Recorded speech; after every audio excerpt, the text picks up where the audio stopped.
అక్కడ ఆయన 5 సంవత్సరాలు ముఖ్యమంత్రిగా పరిపాలన చేసినప్పుడు 33 సార్లు పోలవరం సందర్శనకు వెళ్ళానని చెప్పారు. దాంతో పాటుగా ఆయనకు సంబంధించినటువంటి పత్రికలు కానీ ఆయన కానీ పదే పదే చెబుతున్నటువంటి అంశం ఏమిటంటే జగన్మోహన్ రెడ్డి గారు 5 సంవత్సరాల పరిపాలన చేసినప్పుడు పోలవరం నత్తనడకన నడిచిందని, ఇప్పుడు చంద్రబాబు నాయుడు గారు గత 9 మాసాల క్రితం అధికారంలోకి వచ్చిన దగ్గర నుంచి శరవేగంతో పరుగులు తీస్తుందని రాస్తున్నారు, ఆయన చెబుతున్నాడు. అంతేకాదు, రాష్ట్ర విభజన తర్వాత కూడా చంద్రబాబు నాయుడు గారు అధికారంలోకి వచ్చినప్పుడు 2014లో ఆయన మళ్ళా ఓటమి పాలు అయ్యేంత వరకు కూడా పోలవరం పరిగెత్తిందని, శరవేగమని పుంఖాలుగా ఫస్ట్ పేజీలో వార్తలు రాశారు. ఒకానొక సందర్భంలో 2018కి పూర్తి చేసి 2019 ఎన్నికలకు వెళ్తాం, పూర్తి చేయండి అసలు ఎన్నికలకే వెళ్ళాం, చంద్రబాబు నాయుడు గారు అపర భగీరథుడు అని ప్రజల చేత అనిపించుకుని వెళతాం అని గొప్పలు చెప్పారు అప్పుడున్నటువంటి ఇరిగేషన్ శాఖ మంత్రి గారు. సరే, మళ్ళా ఇప్పుడు ఆయనకు అవకాశం వచ్చింది చంద్రబాబు నాయుడు గారికి. సరే, ఆయన 2007కి పూర్తి చేసేస్తాం అనే మాట మాట్లాడారు. సరే, ఆయన మేము ఇప్పుడు పూర్తి చేస్తాం, అది చేస్తాం, ఇది చేస్తాం అని ఆయన గొప్పలు చెప్పుకుంటే అది వేరే అంశం. కానీ జగన్మోహన్ రెడ్డి గారి ప్రభుత్వం మీద బురదలేటటువంటి కార్యక్రమాలు అవకాశం దొరికినప్పుడల్లా చేస్తున్నారు. దానిలో కూడా ఈ పోలవరాన్ని ఉపయోగించుకొని అనేక సందర్భాల్లో చంద్రబాబు నాయుడు గారు మాట్లాడుతున్నారు. ఆయన ఏమంటారంటే 2019 తర్వాత ప్రజలు మమ్మల్ని దించేశారు, కానీ మమ్మల్ని మళ్ళా తిరిగి అధికారంలోకి తీసుకొచ్చినట్టయితే 2020కే మేము పోలవరాన్ని పూర్తి చేసేవాళ్ళం అని అంటున్నాడు. ఇందాకే పోలవరంలో మాట్లాడుతూ 2018కి పూర్తి చేస్తానని చెప్పాడు.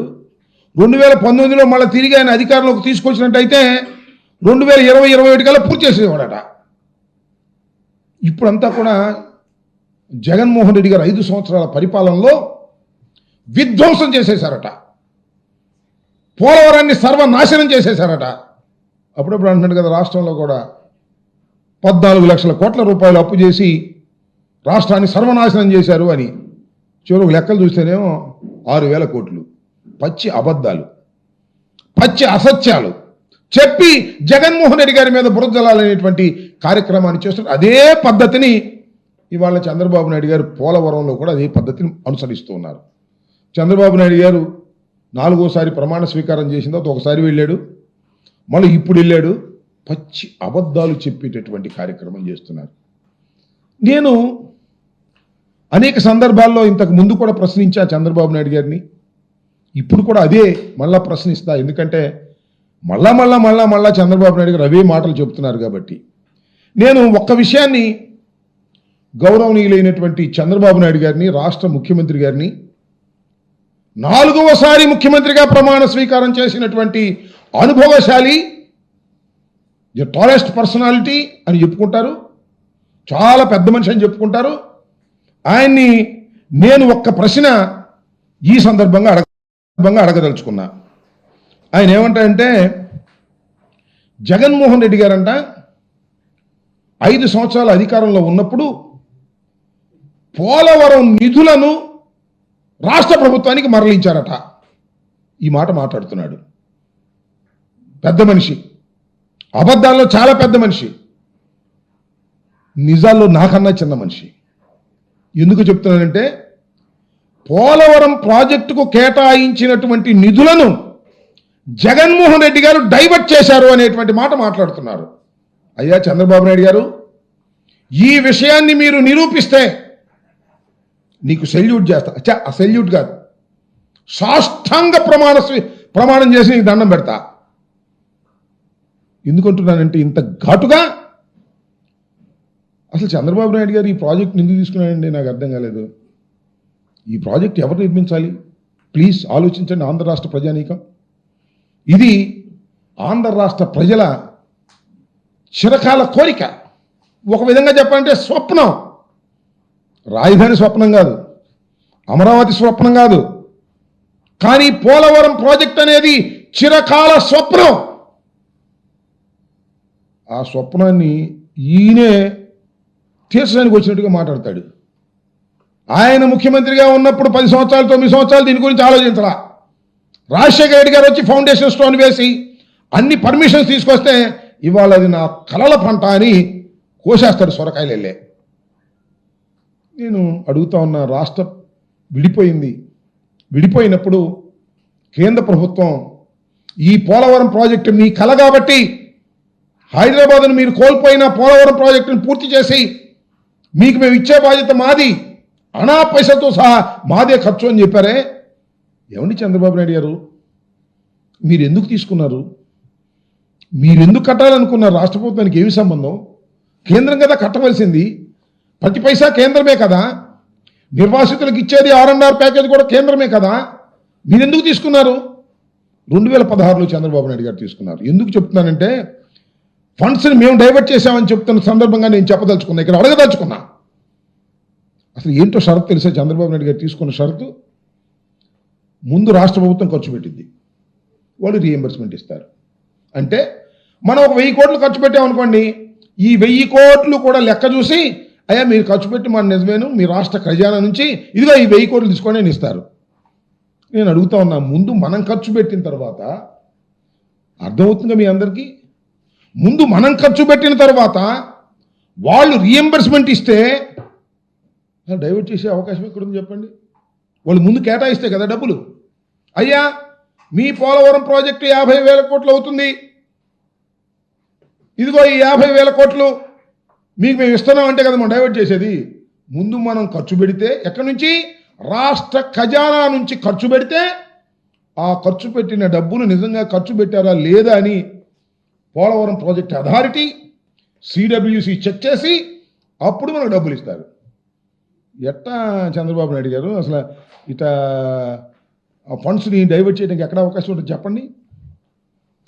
ముందు మనం ఖర్చు పెడితే వాళ్ళు డబ్బులు ఇస్తే అర్థం కావట్లేదా సామాన్యులకి? ఇలాంటి పచ్చి అబద్ధాలు ఇవాళ పోలవరం వెళ్ళి చెబుతున్నాడు చంద్రబాబు నాయుడు గారు. నేను ఆ రోజున అడిగా, ఈ రోజున అడుగుతున్నా, సమాధానం చెప్పేటటువంటి పెద్ద మనిషి కాదు ఆయన. సమాధానం చెప్పకోకుండా తప్పుకుపోయేటటువంటి అతి చిన్న మనిషిగా నేను భావిస్తున్నాను. అదేమిటంటే కేంద్రం నిర్మించవలసింది రాష్ట్రానికి ఏమి సంబంధం? ఒకటి. రెండో పాయింట్, ఇప్పుడండి మీరు కేంద్రం దగ్గర నుంచి ఒప్పించారు, మీరు 14లో అధికారంలోకి వచ్చారు, ప్రమాణం చేశారు, స్వీకారం తీసుకున్నారు, ముఖ్యమంత్రి అయ్యారు. ఎప్పుడు కేంద్ర ప్రభుత్వం అంగీకరించింది రాష్ట్ర ప్రభుత్వం అయ్యా నువ్వే కట్టుకోమని? 2016లో ఒప్పుకుంది. ఎందుకు ఒప్పుకుంది? నువ్వు వెళ్ళి బతినాడితే ఒప్పుకుంది, నువ్వు కాళ్ళ పడితే ఒప్పుకుంది. అయ్యా మేమే కట్టుకుంటాం సార్, డబ్బులు మీరివ్వండి, ముందు మేము డబ్బులు ఖర్చు పెడతాం రాష్ట్ర ప్రభుత్వం, తర్వాత మీరిద్దరు. ఎందుకు ఇవన్నీ? నీ సొంత కాంట్రాక్టుదారులకు దోచి పెడదామని తప్ప ఏమన్నా ఉందా అని అడుగుతా ఉన్నా. సరే తీసుకున్నావు పో. నేను ఇవాళ చెప్పదలుచుకున్నా, చంద్రబాబు నాయుడు గారు పదే పదే అసత్యాలు చెప్తున్నారు కాబట్టి పోలవరం డ్యామ్ దగ్గరికి వెళ్ళి, ప్రాజెక్ట్ దగ్గరికి వెళ్ళి నేను అడుగుతా ఉన్నా, 2016లో తీసుకున్నప్పుడు ఏ రేట్ల మీద తీసుకుంటారండి? 2013, 14 రేట్లతో ప్రాజెక్టుని మేము పూర్తి చేస్తామని ఒప్పుకుంటారా? జ్ఞానం ఉన్నవాడు చేస్తాడా? సీనియర్ నాయకుడు చేస్తాడా? రాష్ట్ర ప్రజల యొక్క బాగోగులు కావాలనుకునే వాళ్ళు చేస్తారా? పోలవరం ప్రాజెక్టును శరవేగంతో ముందుకు తీసుకువెళ్ళాలనుకునే వాళ్ళు చేస్తారా? 16లో నువ్వు ప్రాజెక్టును మేము కడతామని ఒప్పందం చేసుకుంటూ 13, 14 రేట్లతోనే మేము పూర్తి చేస్తామని ఒప్పుకున్నామంటే ఏం ఇంట్రెస్ట్ నీకు? నీకు పోలవరం మీద ఇంట్రెస్టా? కాదు. పోలవరం కాంట్రాక్టర్ల మీద ఇంట్రెస్ట్, పోలవరం కాంట్రాక్టర్లకు ఇచ్చే కమిషన్ల మీద ఇంట్రెస్ట్. నేను మనవి చేస్తున్నా, చంద్రబాబు నాయుడు గారు అధికారంలోకి వచ్చిన తర్వాత ఏమున్నారు, టాల్స్టాయ్ కంపెనీ ఉంది. అప్పటికే కాంగ్రెస్ ప్రభుత్వంలో వచ్చినటువంటి ట్రాన్స్ట్రాయ్ కంపెనీ. వాళ్ళు ఏం చేశారంటే చంద్రబాబు నాయుడు గారు అధికారంలోకి రాగానే వాళ్ళకి అర్జీ పెట్టుకున్నారు. అయ్యా 13-16 వరకు వాళ్ళే చేశారు. అది స్లోగా నడిచింది. ఎందుకంటే విభజన వ్యవహారాలు ఇవన్నీ ఉన్నాయి కదా, రాష్ట్ర ప్రభుత్వం డబ్బులే రాజశేఖర రెడ్డి గారు పెట్టినటువంటి కార్యక్రమాల వల్ల నడిచినాయి. అప్పుడు ఏం చేశారంటే వాళ్ళు మాకు ఈ రేట్లు కుదరలేదండి, మీరు 15-16 రేట్లు ఇవ్వండి అని అడిగారు. ఒక అప్లికేషన్ పెట్టుకున్నారు. ఎవరు? Transstroy company. నీకు వారికి సంబంధాల తర్వాత ఏర్పడ్డాయని మీ అందరికీ తెలుసు కదా. ట్రాన్స్ట్రాయ్ కంపెనీ ఎవరిదో? చంద్రబాబు నాయుడు గారి పార్టీ తరపున నిలబడ్డారు. అంతకుముందు కాంగ్రెస్ అయినా ఆయనకి కాగితం పెట్టుకుంటే ఓకే శాంక్షన్ అన్నాయండి, ఇచ్చేశాడు. ఇది ఈపీసీ నిబంధనలకు వ్యతిరేకం. సుమారుగా 1,332 కోట్ల రూపాయలు లబ్ధి చేకూర్చే విధంగా ఇచ్చారు. అయిపోయింది, వాళ్ళతో అయిపోయింది కదా. తర్వాత మళ్ళీ టెండర్ పిలుద్దాం ఉన్నట్లు తీసేసి కుదరలా, మళ్ళీ నవోగా కంపెనీ తీసుకొచ్చారు. అది కూడా మీ బంధువులే. దానికి నామినేషన్ మీద ఇచ్చేశారు. ఇవాళ అంటున్నారు కదా మేము కాంట్రాక్టులు తీసేసి రివర్స్ టెండర్కి పెట్టి నష్టం చేశామని. నవోగా కంపెనీకి ఇచ్చేశారు మొత్తాన్ని. ఇలా కేవలం తనకు సంబంధించిన కాంట్రాక్టర్లకు కట్టబెట్టడం కోసమే డబ్బులు పోలవరం ప్రాజెక్టును సర్వనాశనం చేసినటువంటి వ్యక్తి నారా చంద్రబాబు నాయుడు గారు. ఇది నా గుండె లోతుల్లో నుంచి చెప్తున్నాను తప్ప రాజకీయంగా చెప్పటదని మనం చేస్తున్నాం.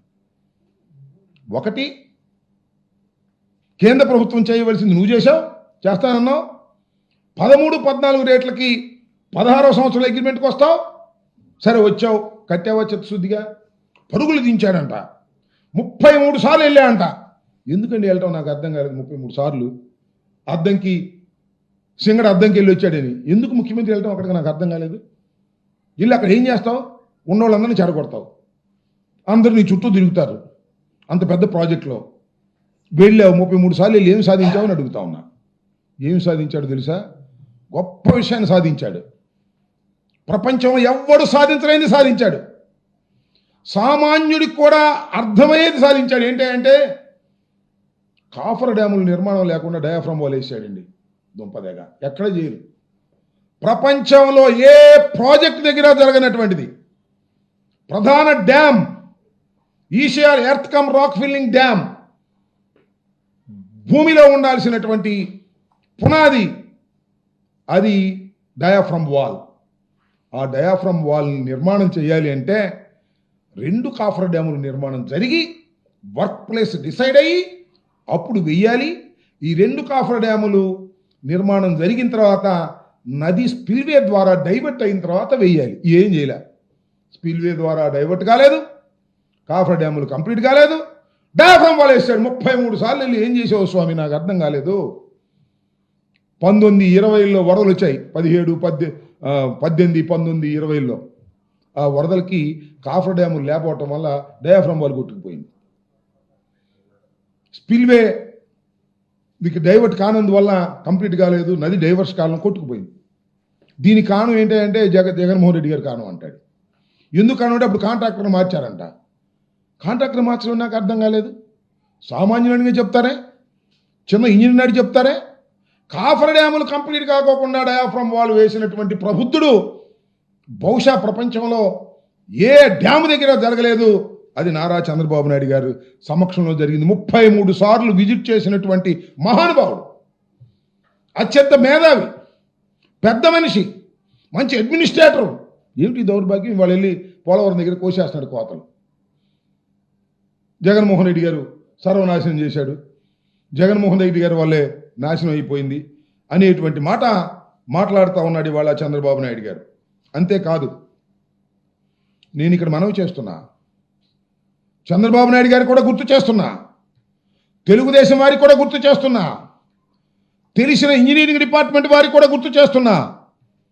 ఇటువరకు చంద్రబాబు నాయుడు గారు అంగీకరించిన అంగీకారం ఏంటంటే ముందు మీరు మేము ఖర్చు పెడతాం, తర్వాత మీరు డబ్బులు ఇవ్వండి అని. కానీ జగన్మోహన్ రెడ్డి గారు ముఖ్యమంత్రి అయిన తర్వాత 5 సంవత్సరాల కాలంలో అనేక సార్లు కేంద్ర ప్రభుత్వం మీద ఒత్తిడి తీసుకొచ్చారు. అయ్యా రాష్ట్ర ప్రభుత్వమే ఇబ్బందుల్లో ఉంది, మేము ముందు ఎక్కడ ఖర్చు పెట్టము, మీరు తర్వాత ఇవ్వటం ఏంటి, ముందు మేము ఖర్చు పెట్టాలంటే పని జరగటం లేదు, అడ్వాన్స్ ఇవ్వండి, మీరు అడ్వాన్స్ ఇస్తే మేము ఖర్చు పెడతాము, ఇది మంచి పద్ధతి అని ఒకటి. రెండవది మీరు 14 రేట్లకు చంద్రబాబు ఒప్పుకున్నాడు. ఆయనకి జ్ఞానం ఉండి ఒప్పుకున్నాడో, జ్ఞానం లేక ఒప్పుకున్నాడో, అనుభవం ఉండి ఒప్పుకున్నాడో, అనుభవం లేక ఒప్పుకున్నాడో అది తప్పు. 16-17 రేట్లకి మీరు ఎన్హాన్స్ చేయండి అని పలుమార్లు విజిట్ చేసి కేంద్ర ప్రభుత్వంతో మాట్లాడితే దే యాక్సెప్ట్ చేస్తూ మొదటి దశకు కావాల్సిన 12,557 కోట్ల రూపాయలు రిలీజ్ చేయడానికి సిద్ధం చేశారు. ఆల్మోస్ట్ ఆల్ క్యాబినెట్కి వెళ్తూ ఉన్న దశలో వీళ్ళకి కూటమి కుదిరింది. కూటమి కుదరంగానే చంద్రబాబు నాయుడు గారు, పవన్ కళ్యాణ్ గారు వెళ్ళి అమ్మమ్మ మీరు ఇప్పుడు రిలీజ్ చేయమాకండి అడ్వాన్సు, మీరు రిలీజ్ చేస్తే జగన్మోహన్ రెడ్డికి పేరు వస్తుంది అని ఆపించేశారు. అది మొన్న రిలీజ్ అయింది. 12,557 కోట్ల రూపాయలు మొన్న అడ్వాన్స్ రిలీజ్ కావడానికి కారణం జగన్మోహన్ రెడ్డి గారని చిత్తశుద్ధిగా చెప్తున్నా, గుండె మీద చెయ్యి వేసుకొని చెప్తున్నా. మా కృషి ఫలితంగా ఆ రోజున ఫైల్ మీరు ఆపిన అదృష్టవశాత్తు మీరు అధికారంలోకి వచ్చారు. అడ్వాన్స్డ్గా అంటే మొదటి దశ కంప్లీట్ కావడానికి 33,000 కోట్ల రూపాయలు అవసరం కాబట్టి దానిలో కొరవగా మిగిలిపోయినటువంటి 12,557 కోట్లు రిలీజ్ చేయడానికి సిద్ధపడి కొంత రిలీజ్ చేశారు అడ్వాన్స్డ్గా. ఇటువరకు ఎప్పుడూ లేనిది, చంద్రబాబు నాయుడు గారి టైంలో లేనిది, చంద్రబాబు నాయుడు గారి అగ్రిమెంట్లో లేనిది జగన్మోహన్ రెడ్డి గారు ఒప్పిస్తే మీ సమయం వచ్చేటప్పుడు అది రిలీజ్ అయింది. ఇక్కడ చేశారండి మీరు. ఇందా మమ్మల్ని అంటున్నారు కన్నా డైవర్ట్ చేశారని. మీరు డైవర్ట్ చేశారు.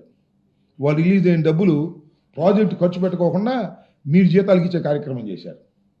చేస్తే కేంద్ర ప్రభుత్వం 15 సార్లు 20 సార్లు వార్నింగ్ ఇస్తే అప్పుడు జాయింట్ అకౌంట్లో వేసినటువంటి దౌర్భాగ్యమైన పరిస్థితి చేసింది మీరని మనవి చేస్తున్నాం. కేంద్ర ప్రభుత్వం పోలవరానికి ఇచ్చినటువంటి అడ్వాన్స్ని డైవర్ట్ చేసినటువంటి వ్యక్తి నారా చంద్రబాబు నాయుడు గారు ఇవాళ మమ్మల్ని అంటాడు 5 సంవత్సరాల్లో మేము డైవర్ట్ చేశామని. డైవర్ట్ చేయడానికి అవకాశమే లేదు. నేను ఇందాక చెప్పినట్టుగా ఇంకొక విషయాన్ని ఇక్కడ చెప్తా మీకు. కరోనా మీకు గుర్తుంది. కరోనా ఉన్నప్పటికీ కూడా శరవేగంతో పోలవరాన్ని ముందుకు తీసుకువెళ్ళే కార్యక్రమం చేశాం. కేవలం నేను మనవి చేస్తున్నా, డయాఫ్రమ్ వాళ్ళు దెబ్బతిని పోవడం వలన మేము దాన్ని పూర్తి చేయలేకపోయాం సకాలంలో. ముందు అనుకున్నాం పూర్తి చేస్తామని.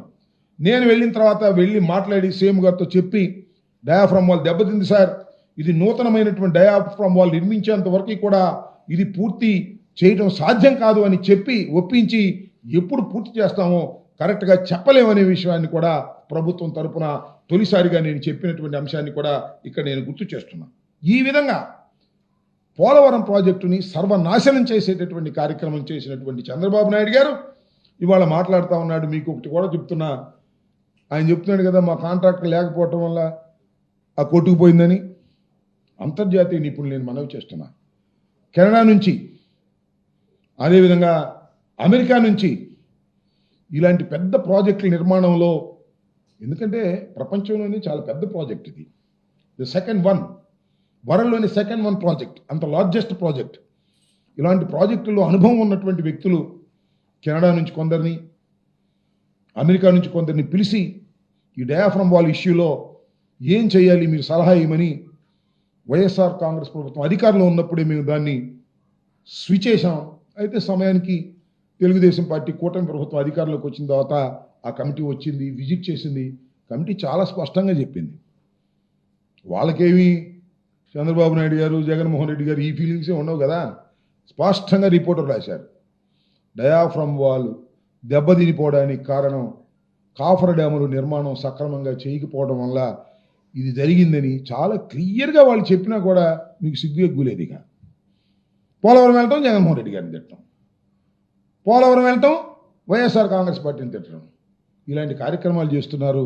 నేను ఈ సందర్భంగా చెప్పదలుచుకున్నది ఏమిటంటే, అయ్యా చంద్రబాబు నాయుడు గారు, జగన్మోహన్ రెడ్డి గారు ఒక చిత్తశుద్ధితో పనిచేశారు. ఎందుకు పనిచేశారో తెలుసా? ఇది డాక్టర్ వైఎస్ రాజశేఖర రెడ్డి గారు కలలుగన్న ప్రాజెక్ట్. మీరు కలలుగన్న ప్రాజెక్ట్ కాదు, మీరు చెప్పుకుంటున్నారు. ఇప్పుడు మీకు పెద్ద మీడియా ఉందని, రాసేవాళ్ళు ఉన్నారని, చెప్పే టీవీలు ఉన్నాయని మీరు చెప్పుకుంటున్నారు. కానీ ఇది డాక్టర్ వైఎస్ రాజశేఖర రెడ్డి గారు కలలుగన్న ప్రాజెక్ట్. ఆయన ప్రారంభించిన ప్రాజెక్ట్, ధైర్యంగా ప్రారంభించారు.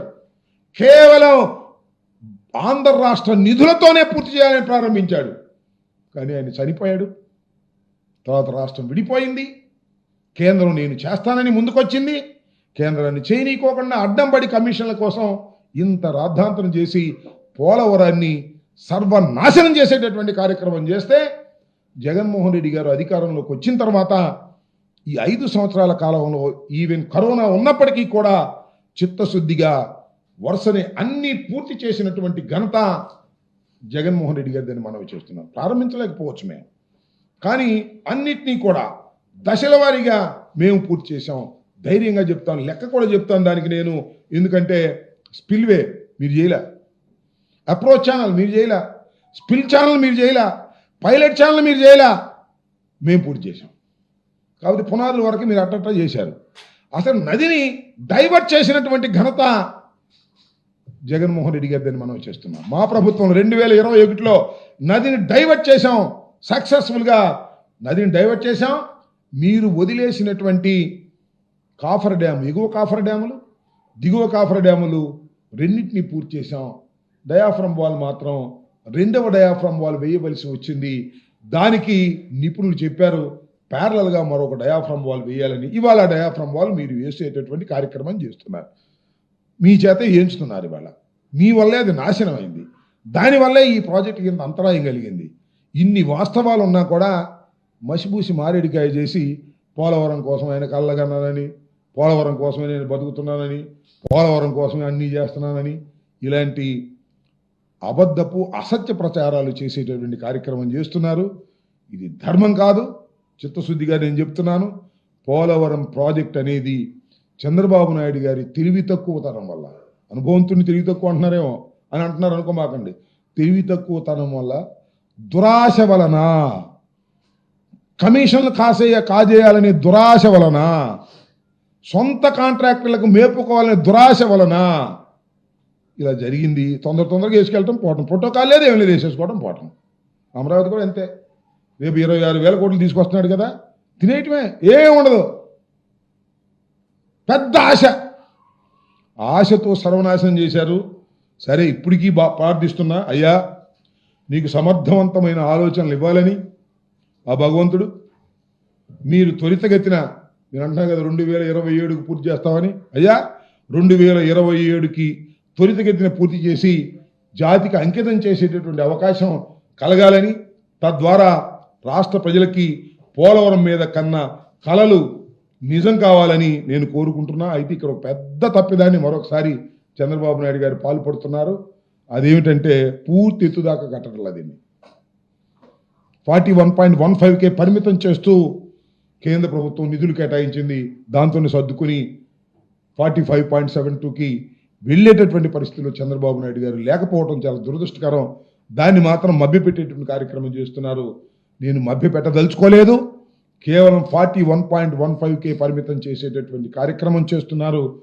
కారణం ఏమిటంటే 33,000 కోట్లు ఫస్ట్ దశ, 2వ దశ పూర్తి కావాలంటే RRK 30,000 కోట్ల రూపాయలు ఇవ్వాల్సి వస్తుంది. దాన్ని తప్పించుకోవాలని కేంద్ర ప్రభుత్వం చూస్తుంది. దాన్ని ఓకే చేసి ముందుకు నడుస్తున్నాడు చంద్రబాబు నాయుడు గారు. మరొక పాపానికి, మరొక తప్పిదానికి చంద్రబాబు నాయుడు గారు పాల్పడబోతున్నాడు అనేది కూడా ఈ సందర్భంగా నేను చెబుతూ, అయ్యా నీకు ఆ భగవంతుడు, ప్రజలు ఆ శక్తినివ్వాలి. 2027కి పూర్తి చేసేటువంటి కార్యక్రమం ఫస్ట్ దశ ఇచ్చి, 2వ దశ మీరు ఎగ్గొట్టేటటువంటి కార్యక్రమాన్ని, చరితాత్మకమైన తప్పిదానికి మీరు పాల్పడుతున్నారు. ఆ చరితాత్మకమైన తప్పిదాన్ని ఇప్పటికైనా సరి చేసుకోకపోయినట్లయితే భగవంతుడు కూడా మిమ్మల్ని క్షమించడానికి కూడా ఈ సందర్భంగా నేను చెప్పదలుచుకున్నాను. ఇంకా ఓకే,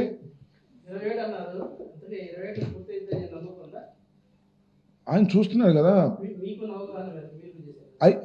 అంత ఆల్మోస్ట్ ఆల్ నాకు తెలిసినంత వరకు ఒక్క డయాఫ్రమ్ వాల్ దెబ్బతినిపోవటం మినహా అదే ఒక క్లిష్టమైన దశ తప్ప ఆల్మోస్ట్ ఆల్ అన్నీ కూడా జగన్మోహన్ రెడ్డి గారి హయాంలో కోవిడ్ ఉన్నా కూడా మేము పూర్తి చేశాం. 2027 కన్నా ముందే పూర్తి చేసేటటువంటి అవకాశం ఉందని కూడా నాకు ఉన్న అవగాహన, పూర్వం ఉన్న అవగాహన. వీళ్ళు ఆలస్యం చేసి డబ్బుల కోసం కక్కుర్తి పడితే నేను చెప్పలేను, కానీ స్పిల్వే కంప్లీట్ చేశాం. నది డైవర్షన్ ఈజ్ ఓవర్. నది నేను అనేక సందర్భాల్లో చెప్పా, చాలామందికి వివరించేటటువంటి కార్యక్రమం కూడా చేశా. నది ఇలా వెళ్తుంది కదా, ఇలా కాదు, ఇలా డైవర్ట్ వెళ్ళాలి. ఆ డైవర్షన్ చేసినటువంటి ఘనత జగన్మోహన్ రెడ్డి గారి. స్పిల్వే అది ప్రధానమైన డ్యాము ముందు కట్టాలి. ఆ ప్రధానమైన డ్యామ్ కట్టే దగ్గరే ఇవాళ ఉన్నటువంటి ఇష్యూ అంతా అక్కడే ఉంది. దానికి కావాల్సిన డయాఫ్రమ్ వాల్ ఏదో త్వరలో వేయబోతున్నాం అన్నారు. ఆ డయాఫ్రమ్ వాల్ వేసిన తర్వాత ఎర్తకం రాక్ ఫిల్లింగ్ డ్యామ్ కూడా పూర్తి అయితే ఖచ్చితంగా చేయొచ్చు. మరి చంద్రబాబు నాయుడు గారు ఎక్కువసార్లు వెళ్తే మాత్రం కష్టం జరగటం. ఎక్కువసార్లు వెళ్ళినప్పుడు ఏంటంటే ఇంజనీర్లు కంగారు పడిపోతారు. ముఖ్యమంత్రి గారికి ఆయనకి సపరేలు చేయడానికి టైం ఇచ్చించిపోతారు. ఈయన వెళ్ళిన తర్వాత ఏదో పిచ్చి సలహా ఇస్తాడు. నేను చెప్పా కదా ఇంతకుముందు, నేను ఇంజనీర్ని కాదు, ఇరిగేషన్ మంత్రిని చేశా. నా ఇంజనీర్ని కాదు కాబట్టి నాకేం తెలియదు కాబట్టి ఇంజనీర్ నిపుణులందరినీ సంప్రదించి వాళ్ళు ఇష్టాన్ని ప్రకారం చేయించా. నాకన్నా ముందు ఒక మంత్రి గారు ఉన్నాడు, అంటే మా కాంగ్రెస్ వైఎస్ఆర్ కాంగ్రెస్ కన్నా ముందు ఉమా గారు, ఆయన ఇంజనీరు, పైకి సివిల్ ఇంజనీరు. అందుకని ఇంజనీరింగ్ చెప్పింది ఇలా ఆయన ఇంజనీరింగ్ చేశాడు, అందుకనే సంకనాగిపోయింది. అందువల్ల మనకు తెలియని చోట మనం ఏలు పెట్టకూడదు. మన మంత్రి అంటే మంత్రి, అడ్మినిస్ట్రేషన్, 4 ఇంజనీర్లు, చీఫ్ ఇంజనీరు, ఇంకో 5 ఇంజనీర్లు. ఏంటి అబ్బాయి ప్రాబ్లం? కామన్ సెన్స్ ఉపయోగించాలి, ఆ కామన్ సెన్స్ ప్రకారం చేయాలి. చంద్రబాబు నాయుడు గారు ఒప్పుకోరు. చీఫ్ ఇంజనీర్ కూడా సలహా ఇస్తాడు, నీకేం లేదు బొమ్మంటాడు. అమ్మో ముఖ్యమంత్రి గారు చెప్పారు కదా అని కంగారు పడతాడు. ఇట్ట కంగారు పెట్టి 33 సార్లు వెళ్ళి సర్వనాశనం చేశాడు చంద్రబాబు నాయుడు గారు అనడంలో ఏ విధమైన సందేహం నాకు లేదు. మొత్తాన్ని నాశనం చేసింది చంద్రబాబు నాయుడు గారు. పోలవరం ప్రాజెక్టుని కేంద్రం కట్టాల్సింది కూడా ఆయన తీసుకున్నాడు కమిషన్ల కోసం. ఈయన 33 సార్లు వెళ్ళాడు, ఇప్పుడు 2 సార్లు వెళ్ళాడు, సంతోషం. ఇంకో 10 సార్లు వెళ్ళాడా? శ్రీమద్ రమారమణ 27 కావాలి, 10 సార్లు వెళ్తే. సింపుల్గా వెళ్ళి ఇక్కడిని మానిటర్ చేస్తే అవుద్ది. అదేం పెద్ద కష్టమైంది కాదు. చాలా ప్రాజెక్టుని చాలా వరకు పూర్తి చేసినటువంటి ఘనత ఆ రోజు జగన్మోహన్ రెడ్డి గారిది, అంతకుముందు చంద్రబాబు నాయుడు గారిది. ఈయన వచ్చి డప్పాలు కోసుకునే కార్యక్రమం, కమిషన్లు కోసుకునే కార్యక్రమం. నేను తెలియగలుగుతానండి, మరొకసారి చెబుతున్నా, అసలు కేంద్రం కట్టాల్సిన ప్రాజెక్టు మనకి ఎందుకండి? మనం ముందు డబ్బులు ఖర్చు పెట్టుకోవడం ఏంటండి? మళ్ళీ వాళ్ళు దగ్గర నుంచి మనం అంత ధనవంతులు మాకు చెప్పండి. రాష్ట్ర ప్రభుత్వం విడిపోయిన తర్వాత ధనవంతులైన రాష్ట్రంగా ఉందా? ముందు మనం డబ్బులు ఖర్చు పెడతామంట, తర్వాత వాళ్ళు రీఎంబర్స్మెంట్ ఇస్తారంట. ఎందుకు అంత శ్రమ? అయ్యా మీరే కట్టంటారా బాబు అంటే వాళ్ళు మన పోలవరం ప్రాజెక్ట్ అథారిటీని ఫామ్ చేశారు. ఫామ్ చేసినా అట్ట కుదరదని చెప్పేసి వెళ్ళి వాళ్ళు కాళ్ళు గడ్డలు పట్టుకుని అవసరమైతే మా స్పెషల్ స్టేటస్ కూడా అవసరం లేదని చెప్పి పోలవరం ప్రాజెక్ట్ తీసుకున్నాడు. కొట్టేద్దామని, 1000 కోట్లలో డబ్బులు కొట్టేద్దామని, నవయుగా ఈ ట్రాన్స్ఫర్ అయ్యి వీళ్ళతో కొల్యూడయి డబ్బులు కొట్టేద్దాం అనేటువంటి కేవలం డబ్బులు దుర్బుద్ధితో చేసినటువంటి పని తప్ప మరొకటి కాదు. 4 రోజులు అటో ఇటోనే కేంద్ర ప్రభుత్వం చేసినట్టయితే ఇవాళ కేంద్ర ప్రభుత్వాన్ని మనం అడుగుతూ ఉండేవాళ్ళం. కేంద్ర ప్రభుత్వానికి బాధ్యత ఉంది, వాళ్ళు చట్టంలో పెట్టారు, వాళ్ళు పూర్తి చేసేవాళ్ళు. దారేపోయేది చెట్టును కొట్టి నెత్తినేసుకుని ఇవాళ మనం కాలేదంటే ఏం ప్రయోజనం చెప్పండి? ఇది దుర్మార్గమైనటువంటి కార్యక్రమాలు చంద్రబాబు నాయుడు గారి హయాంలో జరిగాయనేది మరొకసారి ఈ సందర్భంగా చంద్రబాబు నాయుడు గారు పోలవరం వెళ్ళి అక్కడ జగన్మోహన్ రెడ్డి గారిని దూషించేటటువంటి కార్యక్రమం, మా మీద రుద్దేటటువంటి కార్యక్రమం చేస్తున్నారు. కాబట్టి నాకు తెలిసిన కొన్ని అంశాలను రాష్ట్ర ప్రజానీకానికి, మేధావులకి తెలియపరచాలనే ఉద్దేశంతో ఇవన్నీ చెప్తున్నాను. ఎప్పుడు చంద్రబాబు నాయుడు గారు పోలవరం గురించి మాట్లాడినా ఖచ్చితంగా తెలిసిన విషయాలను చెప్పేటటువంటి ప్రయత్నం చేస్తాను. ఇందాక నేను చెప్పాను కదా, నేను అడిగిన ప్రశ్నకు ఆయన సమాధానం చెప్తే సాష్టాంగపడి నమస్కారం చేస్తా. దమ్ముంటే చెప్పండి, నారా చంద్రబాబు నాయుడు గారు వయసులో పెద్దవారు, అదేది వయసులో పెద్దవారు, ఎత్తులో పెద్దవారు, పదవిలో పెద్దవారు, కానీ నిజాలు చెప్పడంలో మాత్రం చాలా చిన్నవారు. దీనికి సమాధానం చెప్పమని కూడా నేను అడుగుతా ఉన్నా. చెప్పలేదు, అబద్ధాలు చెప్పమాకండి స్వామికి దండం పెడతా. ఎందుకు చెబుతారు అబద్ధాలు? రాసే ఈనాడు ఉందని, రాసే ఆంధ్రజ్యోతి ఉందని, చెప్పే టీవీలు ఉన్నాయని అబద్ధాలు చెప్తారా? తప్పు కదా. ఉన్న విషయాలు చెప్పే ప్రయత్నం చేయండి. మేము డైవర్ట్ చేసామంట, అన్ని దొంగ మాటలు, దొంగ వ్యవహారాలు. ఓకే, ఎవరెవరు? అవును, వెళ్ళిపోయారు.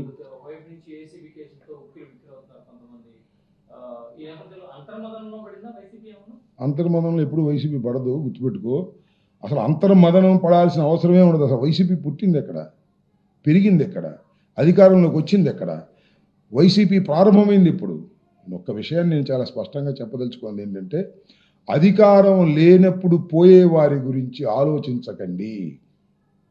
అధికారం లేనప్పుడు పోయే వాళ్ళ గురించి ఆలోచించకండి. ఏసీబీ కేసులు కానీ, సిఐడి కేసులు కానీ, పోలీసు కేసులు కానీ ఎన్ని పెట్టుకున్నా భయపడే ప్రశ్న లేదు. భయపడేవాళ్ళు సర్దుకుంటారు, ధైర్యంగా ఉండేవాళ్ళు నిలబడతారు. నిలబడి పోరాడటం జగన్మోహన్ రెడ్డి గారికి, వైఎస్ఆర్ కాంగ్రెస్ పార్టీకి వెన్నతో పెట్టిన విద్య. జగన్మోహన్ రెడ్డి గారిని నిర్బంధించటంతోనే అసలు ఈ రాజకీయ పార్టీ దూకుడు ప్రారంభమైంది. అందువల్ల ఎంతమందిలో లోపల పెడతారు, మళ్ళా వస్తారు. కొంతమంది వెళ్ళారు కదా, వచ్చారు. ఏది మా సురేష్ గారు వెళ్ళాడు, 150 రోజులు ఉన్నాడు, వచ్చాడు. మా రామకృష్ణారెడ్డి 50 రోజులు ఉన్నాడు, ఎమ్మెల్యే, వచ్చాడు. మళ్ళీ ఒక ఎమ్మెల్యే గారు ఇప్పుడు లోపల ఉన్నాడు, వస్తాడు, అక్కడే ఉన్నాడు కదా. ఇంకా ఎవరినో విడుదల రజనీ గారిని లోపలేస్తామంటున్నారు, అదేంటి నాని గారిని లోపలేస్తామంటున్నారు. అప్పుడప్పుడు ఎవరో ఉన్నాడు విజయవాడలో, నిన్ను కూడా వేస్తాం అమ్మటి అంటున్నాడు. ఎవడు భయపడతాడు చెప్పండి, నాకు అర్థం కాల. భయపడేవాడు ఎవ్వరు లేరు, భయపడి ఉంటే సర్దుకుంటారు, సర్దుకోనివ్వండి. టైం వచ్చినప్పుడు అద్భుతంగా ముందుకు సాగుతాం. ఏసీబీ కేసులకి, సిఐడి కేసులకి, పోలీసు కేసులకి, నిర్బంధాలకి, అరెస్టులకి జడిసే పని లేదు. నీకు శ్లోకం చూసేవాళ్ళ చిన్నప్పుడు కమ్యూనిస్ట్ పార్టీ వాళ్ళు చెప్పేవాళ్ళు, అరచేతిని అడ్డుపెట్టి సూర్యకాంతి నాపలేరు, అరెస్టులను సాగించి ప్రజాశక్తిని అడ్డలేరు. దీని కొద్దిగా బాబు సవరణ చేస్తున్నా. అరెస్టులను సాగించి జగన్ శక్తిని అడ్డలేరు. రాసుకోండి, ఆ తర్వాత చూసుకోండి. ఈ 4 సంవత్సరాల్లో ఈ వికృతమైన చేష్టలు చేస్తున్నా, పోలీసును ఆయుధంగా ఉపయోగించుకొని వైఎస్ఆర్ కాంగ్రెస్ పార్టీ మీద దెబ్బతీయాలని ప్రయత్నం చేస్తున్నా ఎర్రబుక్కు రచయిత చంద్రబాబు నాయుడు గారి కుమారుడు లోకేష్ గారి దుస్థితి రాబోయే కాలంలో మనమే చూస్తాం. అప్రజాస్వామికంగా పరిపాలన చేసినటువంటి ఏ శక్తిని ఈ దేశంలో చూస్తూ ఊరుకోలేదు. ఆ శక్తుల్ని సర్వనాశనం చేసినటువంటి చరిత్రే భారతదేశ రాజకీయాల్లో ఉంది. రాబోయే కాలంలో కూడా అదే జరుగుతుంది. పార్టీలో ఉన్నట్టేగా, లేనట్టేం కదా. ఆయన పార్టీకి రాజీనామా చేయలేదే. ఏమో మరి ఆయన అడగాలి, నువ్వు, నాకు తెలియదు. ఆయన రాజీనామా చేసే ముందు కూడా మాకు తెలియదు. రాజీనామా చేశాడు, పార్టీలో ఉంటానని చెప్పినట్టు గుర్తు నాకు. నేను చూశాను, తర్వాత నాతో టచ్లో లేడందో దానికి సమాధానం చెప్పలేను. పార్టీ నుంచి పార్టీలోనే ఉన్నాడని అనుకుంటున్నాను నేను. ఆయన అడిగితే నీ సమాధానం కరెక్ట్గా చెప్తాడు. మనూరేగా, వెళ్ళి అడుగు.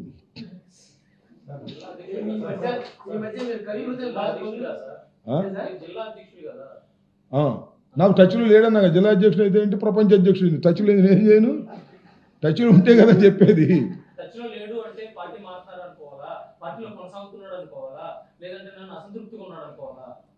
3 అన్నావు కదా, నీ ఇష్టం వచ్చింది అనుకో, నాకేమైపోయింది. నీ ఇష్టం వచ్చింది అనుకో, నాకు చెప్పే సమాధానం నాకు లేదు. నేను ఫోన్ చేసినా ఆయన ఎత్తలేదు. ఏమనుకున్నావు, పార్టీ మాట్లాడడం అనుకున్నావా, ఏమన్నాడు, అసంతృప్తితో ఉన్నాడు అనుకున్నావా, ఇంకోటి ఏంటి, ఏదో 3 అన్నావు కదా. ఆ 3 నీకు ఇష్టం వచ్చింది అనుకో. అనుకునే ముందు ఒకసారి 2 అడుగులు వేసి కనుక్కో. మన మనోహర్ నాయుడిని ఎక్కడ పోతాడు కనుక్కో, వెళ్ళి. ఏముంది, ఏమయ్యా,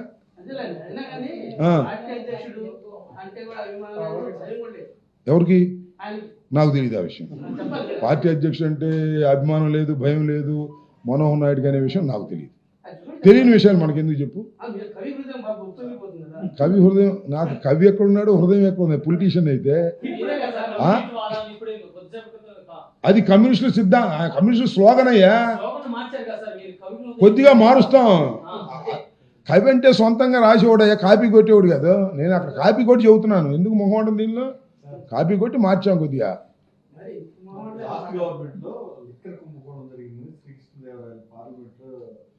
అసలు అది కాదయ్యా, అసలు శ్రీకృష్ణదేవరాయలు గారు ఎవరండి, మన పార్టీలో ఉన్నాడుగా. అప్పుడు ఆయన ఉన్నప్పుడు జరిగిందా, ఆయన ఉన్నప్పుడు జరిగింది, ఆయనే చెబుతున్నాడు. ఇంక నేనేం చెప్పను. ఆయన వైసీపీ ప్రభుత్వంలో పార్లమెంటు సభ్యుడిగా ఉన్నప్పుడే లిక్కర్ జరిగిందని చెబుతున్నాడు కదా. మరి ఆయన్నే అడగాలి, ఇంక మనం ఏం చేయను. ఇంకా ఇంకా ఇంకా ఇంకా నైతిక విలువల గురించి నేనేం చెప్పను. ఇల్లు ఖాళీ చేయడం తగలేయటం, ఇల్లు ఖాళీ చేయడం తగలేయటం అంటే ఏం చేయాలి. ఇంకా మళ్ళీ ఆ పార్టీ నుంచి మన పార్టీలోకి వచ్చిన తర్వాత అక్కడికి లిక్కర్ కుంభకోణం జరిగిందని చెప్పిద్దాం. ఏముంది దానిలో. ఎవరికి, మాకు ఎక్కడ ఉన్నాయి, అది మమ్మల్ని అటాక్ చేయకపోతే చాలు. మాకు కృష్ణదేవరాయలు గారిని అటాక్ చేయాల్సిన అవసరం ఏమి ఎవరికి ఉండదు. ఆయన అంత అటాక్ చేసినంత దుర్మార్గుడు ఏం కాదు నాకు తెలిసి. మా పార్టీలో కూడా ఉన్నాడు కదా, అట్లాంటిది ఏం లేదు. ఎవరితో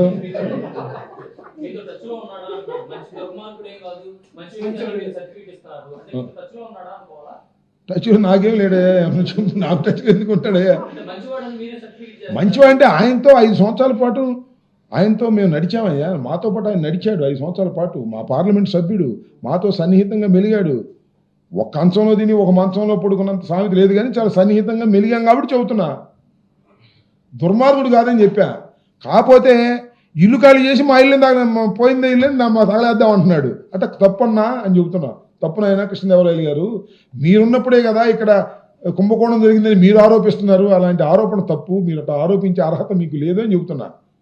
ఏదో పెమ్మసాని చేశాడంటే పెమ్మసాని తెలుగుదేశంలో ఉన్నాడు, తెలుగుదేశంలో పెరిగాడు. ఆయనేమో కాంగ్రెస్లో పెరిగాడు, తెలుగుదేశంలోకి వెళ్ళాడు. కాంగ్రెస్లో వైఎస్ఆర్సీపీలో నేనుండగానే ఇక్కడ కుంభకోణం జరిగిందని చెబుతున్నాడు. ఇది ధర్మం కాదని చెబుతున్నా. ధర్మం కాదు, దుర్మార్గుడు కాదు అని చెబుతున్నా. ఎందుకు చెప్పాను దుర్మార్గుడు కాదని?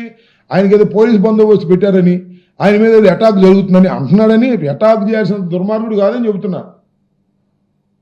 అందువల్ల నాతో టచ్లో ఉన్నాడు, లేకపోతే నేను అటు వెళ్తాను ఆయన ఇటు వస్తాడు. ఎందుకు ఇవన్నీ రాసుకో, నువ్వు నాకేం అభ్యంతరం లేదు. ఓకే.